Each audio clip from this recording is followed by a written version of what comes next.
Hello दोस्तों, मैं हूँ राइटर उत्तम और आज मैं बात करने जा रहा हूँ Hindi film Mrs Chatterjee versus Norway. सबसे पहले तो मैं आपको ये बता दूँ कि ये जो फिल्म है मिसेस चैटर्जी वर्सेस नॉर्वे, ये एक रियल लाइफ इंसिडेंट के ऊपर बेस्ड है। महिला जो है वो कलकत्ता की है और उसके साथ ये सारी घटनाएं घटी थी और अंत में उसकी विजय हुई थी। तो फिल्म देखने से पहले ये बात जान लेना बहुत ज़रूरी है। अब आते हैं फिल्म की सिनॉप्सिस पे।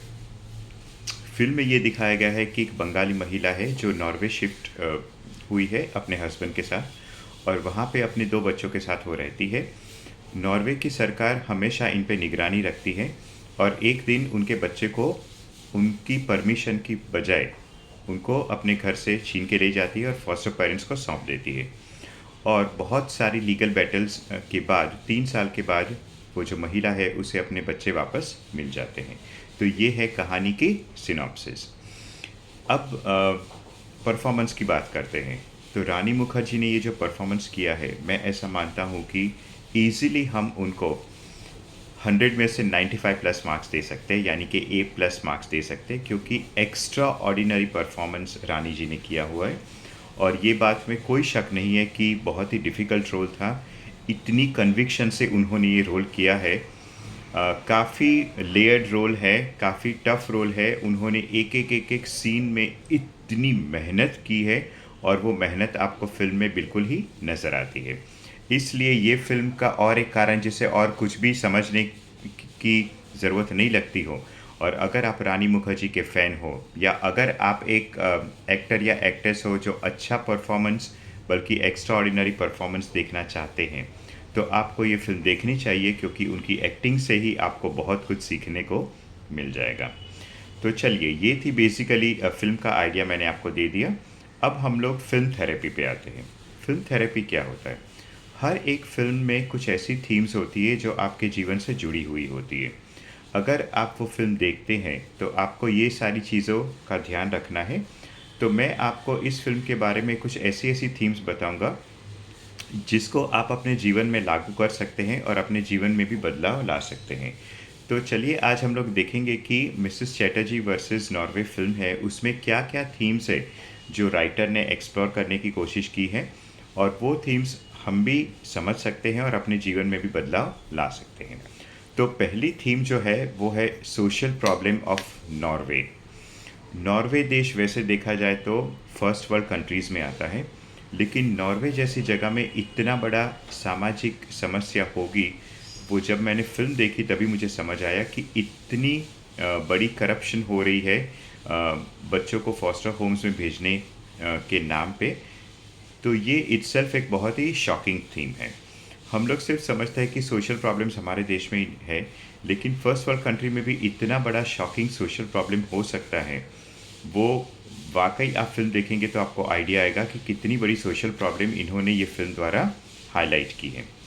अब हम लोग सेकंड पॉइंट पे आते हैं कि बायोलॉजिकल मदर्स जो होती है, यानी कि जिन्होंने अपने गर्भ से बच्चे पैदा किए हैं, इसमें कोई दो मत नहीं है कि अ, वो जो बायोलॉजिकल मदर है, जितनी केयर वो अपने बच्चों की कर सकती है, बाकी कोई और मदर्स नहीं कर सकती हैं। इसलिए फ़िल्म में ये एक बहुत ही एम्फेटिकली स्पेसिफ़ाई किया हुआ है कि जो रानी मुखर्जी का जो कैरेक्टर है, जो उनकी बायोलॉजिकल मदर है, उनके पास ही वो बच्चे रहने चाहिए, क्योंकि उनसे अच्छी परवरिश और कोई औरत नहीं कर सकती। ये फ़िल्म द्वारा इन्होंने ये साबित करने की कोशिश की है।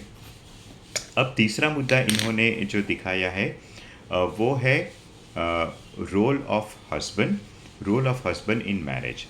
इस फिल्म में ये दिखाया गया है कि जो हस्बैंड है वो बहुत ही सेल्फ सेंटर्ड है।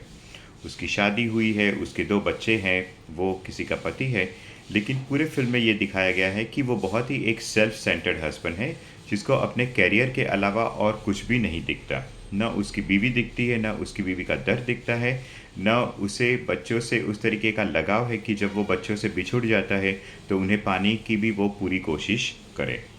तो मेरे हिसाब से ऐसे जो मेल्स हैं जो अपने करियर से इतना लगाव रखते हैं, उन्हें शादी नहीं करनी चाहिए, क्योंकि शादी करके वो किसी की ज़िंदगी से खिलवाड़ कर रहे हैं। अब हम लोग नेक्स्ट टॉपिक पे आते हैं, जो एक फ़िल्म का बहुत ही अहम हिस्सा है, और वो है कल्चरल डिफरेंसेस इन पेरेंटिंग। यानी कि फ़िल्म में ये दिखाया गया है कि नॉर्वे की जो संस्कृति है और भारत की संस्कृति है उसमें बहुत ही फ़र्क है।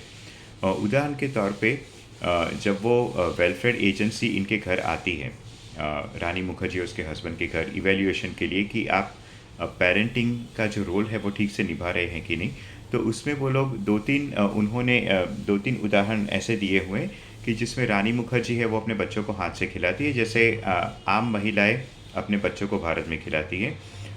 वो कुछ एज तक अपने बच्चों के साथ ही सोती है, जो कि बहुत ही आम बात है भारत में कि जो माता-पिता हैं वो छोटे बच्चों के साथ में ही सो जाते हैं, उनको साथ लेके सो जाते हैं। और तीसरा एक उदाहरण उन्होंने ये दिखाया था कि छोटे बच्चे को हम लोग एक काला तिलक लगाते हैं जिससे उसको नज़र ना लगे। अब ये सब चीज़ हमारे भारत संस्कृति में बहुत आम है, हम लोग शायद इसके बारे में सोचते ही नहीं हैं। लेकिन यही सब चीज़ों को लेके जो नॉर्वे की जो वेलफेयर एजेंसी वो एक बहुत ही बड़ा बखेड़ा खड़ा कर देती है और कहती है कि इसे हम लोग नॉन आइडियल पेरेंटिंग कहते हैं। और इसी की वजह से रानी मुखर्जी के बच्चे उनसे छीन लिए जाते हैं। तो ध्यान देने की बात यह है कि जो कल्चरल डाइवर्सिटी है, न समझने के कारण रानी मुखर्जी अपने बच्चों से बिछुड़ जाती है। अब हम लोग नेक्स्ट टॉपिक पे आते हैं। एक माँ का जो दिल है और एक माँ का जो मन है। जिस मोमेंट से उसके बच्चे बिछड़ जाते हैं उस वक्त वो इतने शॉक में होती है, इतने गुस्से में होती है और फिर वो डिप्रेशन में चली जाती है। और पूरी फिल्म में ये देखा गया है कि अ, उसका जो माँ के दिल का जो दर्द है वो ना उसका पति समझ सकता है, ना उसके ससुराल वाले समझते हैं और ना ही फिल्म में जो अन्य कैरेक्टर्स हैं वो समझते हैं। यानी कि एक माँ के दिल पे क्या गुजरती है जब उसके छोटे-छोटे बच्चे उससे गुज़र जाते हैं। और ख़ासकर सबसे दुःख की बात तो ये है कि एक छोटा बच्चा जो होता है, जिसको वो स्तनपान करवाती रहती है, वो भी उससे छीन लिया जाता है। और वहाँ की अथॉरिटीज़ से को कोई फ़र्क नहीं पड़ता है कि ये जो महिला है, उस छोटे बच्चे को स्तनपान करवा रही है, तो कुछ उस पे रहम किया जाए, कुछ बच्चे की सेहत के बारे में सोचा जाए। लेकिन वो अपने नियम से टस से मस नहीं होते और वो बच्चों को उससे अलग कर देते हैं। तो ये भी एक बहुत ही बड़ी थीम फ़िल्म में दिखाई गई है। हाँ, नेक्स्ट थीम है इन-लॉज़। हाँ, इन-लॉज़ जिसे अच्छे मिले तो उसकी ज़िंदगी संवर जाती है बहू की, और अगर इन-लॉज़ अच्छे नहीं मिले तो वो अपना ज़िंदगी नर्क भी बना सकती है। शायद इस फ़िल्म में ये चीज़ बहुत ही अ, अलग तरीके से दिखाई गई है कि इन-लॉज़ भी इतने बुरे हो सकते हैं जो माँ को अपने बच्चों से मिलने नहीं देते, और वो भी सिर्फ़ अपना स्वार्थ देखने में माँ को बच्चों से अलग करते हैं, और उसमें ऐसी चीज़ करने में भी उन्हें कोई दर्द नहीं होता। तो ये भी एक बहुत ही स्ट्रॉन्ग थीम है जो इस फ़िल्म द्वारा दिखाई गई है। अ, और एक थीम जो है is of no human feelings. इसके बारे में मैं आगे थोड़ा बोल चुका हूँ, लेकिन और एक चीज़ जो ख़ास करके इन्होंने फ़िल्म में दिखाई है कि जैसे कि मैंने आपको पहले कहा कि जो रानी मुखर्जी का जो पात्र है वो अपने छोटे बच्चे को स्तनपान करवाती है, और क्योंकि उसे बच्चा छीन लिया जाता है तो वो ब्रेस्ट एक्सप्रेशन द्वारा वो जो अपना जो ब्रेस्ट मिल्क है वो पाउचेस में फ़िल अप करके जो फॉस्टर होम में जहाँ पे उसका बच्चा रखा गया है वहाँ पे वो दूध पहुँचाती है। लेकिन और इस उम्मीद से वो दूध पहुँचाती है कि उसका जो ब्रेस्ट एक्सप्रेस्ड मिल्क है वो बच्चे तक पहुँचे और वो बच्चा उस दूध को पिए और उसे मानसिक और शारीरिक संतुष्टि हो।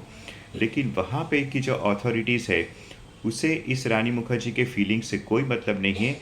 वो ये भी नहीं समझते हैं कि कैसे एक बच्चे के लिए उसके माँ का जो दूध है वो कितना आवश्यक है, कितना महत्व है उसका, वो कुछ भी नहीं करते। ना उसकी फ़िल्म्स को कोई रिस्पेक्ट दिया जाता है, सॉरी फीलिंग्स को कोई रिस्पेक्ट दिया जाता है, ना बच्चों की ज़रूरत, उस बच्चे की ज़रूरत को कोई अहमियत दी जाती है। उन्हें बस उन्होंने अपने जो नियम बनाए हुए हैं उसके हिसाब से ही वो चलते हैं। तो यहाँ पे क्लियरली दिखाया गया है कि उसकी जो मदर की जो फीलिंग्स है, चाहे वो कोई भी लेवल पे हो, फिज़िकल हो, इमोशनल हो, इंटेलेक्चुअल हो या स्पिरिचुअल वैल्यूज़ हो, उसको कोई अहमियत नहीं दी जाती है। उनको सिर्फ़ अपने नियम के आगे कुछ भी और नहीं दिखता। फ़िल्म की एक एंडिंग में जब वो वो केस को परस्यू करती है तो इंडियन मिनिस्ट्री में जो सुषमा स्वराज जी ने उसमें इंटरवेंशन किया था और उनकी मदद से ये केस जो है वो महिला जीत गई थी। तो अंत में ये दिखाया है कि सत्य की हमेशा जीत होती है। ईश्वर के घर में देर है पर अंधेर नहीं, तो ये एक बहुत ही रिडीमिंग थीम है फ़िल्म की। और एक बहुत महत्वपूर्ण थीम है जो फ़िल्म द्वारा दिखाई गई है कि हम लोग हमेशा ऐसा मानते हैं कि विश्व भर में जो महिलाएं होती है वो कभी निर्दय नहीं हो सकती है। उनके दिल में हमेशा बहुत प्यार होता है, बहुत ही भावनाएं होती है। लेकिन इस फ़िल्म में उस सारी चीज़ को उन्होंने डीकंस्ट्रक्ट किया हुआ है और दिखाया गया है कि फ़िल्म की जो सारी महिलाएं हैं, सारी महिलाएँ तो नहीं, जो मेन कैरेक्टर रानी मुखर्जी को छोड़ के, उसकी माँ को छोड़ के, तो बहुत सारे ऐसे कैरेक्टर्स दिखाए गए हैं। यानी कि जो वेलफेयर एजेंसी में जो सारी वर्कर्स हैं वो मोस्टली महिलाएँ हैं, वो लोग भी बिल्कुल ही निर्दय हैं और उनको कोई फ़र्क नहीं पड़ता है कि एक माँ अपने बच्चे से बिछड़ चुकी है। और ठीक उसी तरह उसकी जो मदर इन लॉ भी हैं फ़िल्म में, तो उसे भी कोई फ़र्क नहीं पड़ता कि उसकी जो डॉटर इन लॉ है वो अपने बच्चों से बिछड़ चुकी है। वो कोई और ही ज़ोन में है, वो बदला लेने के ज़ोन में है और शायद पैसे इकट्ठा करने के ज़ोन में है। तो हम लोग जो एक महिलाओं के बारे में एक जो राय कायम कर लेते हैं कि महिलाएं हमेशा बहुत इमोशनल होती है, हमेशा बच्चों से बहुत लगाव होता है, तो ये हमेशा सही नहीं होता है। और अंत में एक बहुत ही इम्पोर्टेंट थीम दिखाई गई है, वो है ग्रीड, यानी कि लालच। तो इनके जो ब्रदर इन लॉ को दिखा गया है, जिसे फॉस्टर पेरेंट की रिस्पॉन्सिबिलिटी सौंपी जाती है, वो ना उसे इस बच्चों में कोई इंटरेस्ट है, ना उसकी वो कोई केयर करता है। उसे सिर्फ साल के जो 50 लाख रुपये मिलते हैं नॉर्वे गवर्नमेंट से, उसे सिर्फ उसी में इंटरेस्ट है। और फिल्म के अंत में वो कहता भी है कि जब वो कस्टडी छोड़ देता है बच्चों की, लेकिन वो पैसे वापस लौटाने की कभी नहीं सोचता। तो मेरे प्यारे व्यूअर्स जो है, आप ये फ़िल्म ज़रूर देखिए। इस वीक में अगर आप कोई फ़िल्म देख रहे हैं तो आपको यही फ़िल्म देखनी है, और कोई फ़िल्म आप देखें या ना देखें, ये फ़िल्म ज़रूर देखिए। बहुत ही संवेदनशील, बहुत ही महत्वपूर्ण टॉपिक पे बनाई गई है, ये फ़िल्म बननी ही चाहिए थी। और मैं बहुत ही शुक्रगुज़ार हूँ जिसने इस फ़िल्म को बनाया है। और दिवंगत सुषमा स्वराज जी का भी मैं बहुत आभार प्रकट करता हूँ कि जिसकी वजह से इतनी बड़ी समस्या से ये महिला निकली। और अंत में मैं भगवान का भी धन्यवाद करूँगा कि उन्होंने आखिर इस महिला की पुकार सुनी और वो अपने महिला जो है वो अपने बच्चों से जुड़ सकी और आज वो खुशमय जीवन बिता रही है। तो friends, please watch this movie. I would give it a rating of 5 stars. And performance wise, if I watch the film, Rani Mukherjee gets nothing less than 95 marks out of 100. She's extraordinary in the film. She's unparalleled and she has taken the film on her shoulders. Go watch it this weekend. Bye bye.